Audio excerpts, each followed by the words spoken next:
G'day, guys. Nice to see you again. We're just want to report a little bit more on this financial crisis that we're going through right now, or just the early stages of it. So, just going to try and keep you up to date with everything that's happening a little bit. Won't make it too long today. So now we've got Credit Suisse. There's the share price. Now you can't see the screen. I'm not using a one of those things where you can see the screen. 2007 in Swiss francs. We've got a share price of 83.74, 83.74 Swiss francs. And today we're at 3.13 Swiss francs. That's the way it happens. So today, one Australian dollar buys 1.62. One Swiss franc buys 1.62 Australian dollars.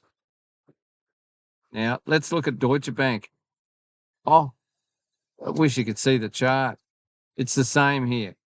At Deutsche Bank, in euros, in 2007 was 88.23 euros, and today it's 9.6 euros. So, what is that telling you? And the 2007 I'm showing on I'm talking about is the absolute peak. Let's have a look at the 11th of May 2007. Gee, was 93.4 euros. It says there, and now it's 9.6 euros. That's a well, one figure is 10% of the other figure, isn't it?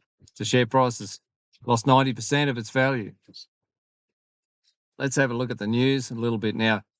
What I've got to tell you is if you Google ABC News or 7 News, it's all about a cat got stuck up a tree in Marmion Avenue. It's nothing to do. There's no ABC News. You have to scroll down and down and down until you get to the financial section. So how many people are relying on Channel 7 and ABC for their news these days?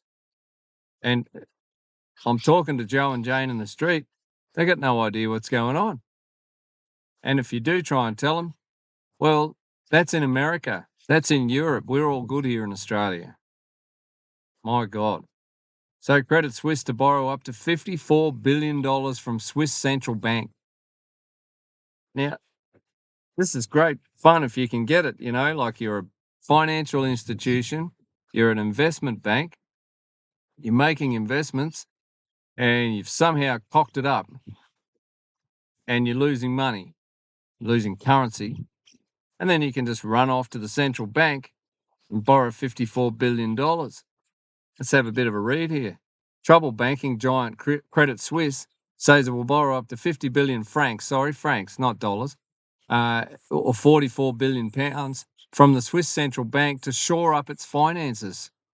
How's that, all you plumbers and carpenters and electricians out there and people that work on machines or work in a shop somewhere? You stuff up your finances, you get to go and see the central bank and borrow 50 billion francs. The lender said it's a lender itself, and it's having to borrow francs from a made-up entity. Let me read the article. The lender said it was taking decisive action to strengthen its liquidity as it looks to become a simpler bank. Shares in Credit Suisse fell 24% on Wednesday after it said it found weakness in its financial reporting. Oh dear, it found weakness over here. Look, we've got some weakness over here. This prompted the general sell-off on European markets and fears of a wider financial crisis. Credit Suisse said its borrowing measures demonstrated decisive action to strengthen the bank. We will borrow more money. That will definitely strengthen our bank. Here we go. Here's a bit of rhetoric. My team and I are resolved to forward rapidly to deliver a simpler and more focused bank built around client needs. Credit Suisse's chief executive, Ulrich Körner, said in a statement. Problems in the banking sector surfaced in the US last week with the collapse of Silicon Valley Bank, the country's 16th largest bank, followed 2 days later by the collapse of Signature Bank. And what do we know about these banks? They were woke. Go woke and go broke. But even the ones that aren't woke, well, they're all woke. I suppose the ones that are going to go broke are woke. The problems in Credit Suisse once more raised the question whether this is the beginning of a global crisis or just another idiosyncratic case, wrote Andrew Kennigan of Capital Economics. Well, I wonder. Is it a financial crisis? Surely not if you ask the average person on the street of Australia, everything's just bloody fine. And it won't happen here because we're in Australia. We're different. Yes, we obviously don't have fractional reserve banks or banks issuing credit out of thin air or a central bank. If everything's fine here. So more dominoes falling, guys. And it's great to see.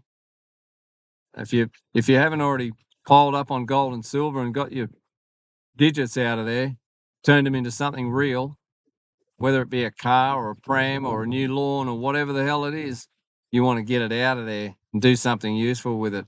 Because digits sitting in a bank earning so-called interest is not gonna work out too well for you. You need to buy some real assets, I'm sure.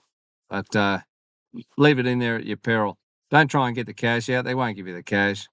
Go and buy something with it. Buy something real. Gold, silver, and first-hand knowledge. The real estate market here in far north Queensland, in the country areas where it was all booming, where everyone was piling in and there was 10 people through the first open home. We never even used to do open homes because no one turned up. You know, from 2010 when I started through to 2015, no point doing an open home. No one turned up, especially because it's rural and that sort of thing, but nowhere near as much credit getting thrown around in the countryside as it was in the city. But yeah, we're back to that market where you list the property and you put it on and then you just get radio silence. First report to the vendor is no one through the open home, no offers, no phone calls. So on the ground here, in reality, for me, it's very much underway. It's started already. And I am still getting inquiries, of course. Eventually someone kicks along that either doesn't care or doesn't know exactly how dire the situation is. And, well, they're probably doing the right thing if they got cash. If they got cash and they want to get it out of the bank and buy some real estate with it, well, that's real. They call it real estate because it's real. So, yep, go for it. Do that, although it's overpriced in dollars. At least it's real. No one can close the doors on you.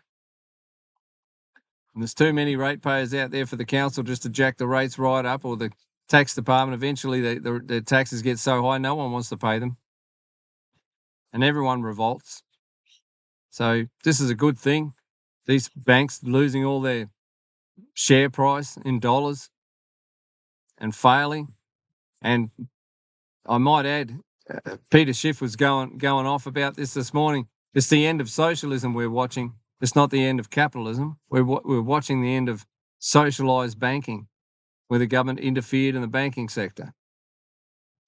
We're watching the end of central control of all these stupid rules, of taking away people's own individual responsibility. And the market, you can't, the Soviet Union found out you can't fight the market. They say don't fight the Fed. I say don't fight the market. The market will correct. You can't hold the beach ball underwater forever. Eventually, it's going to pop up. And by golly, it's showing its head. I'll see you on the next one, guys.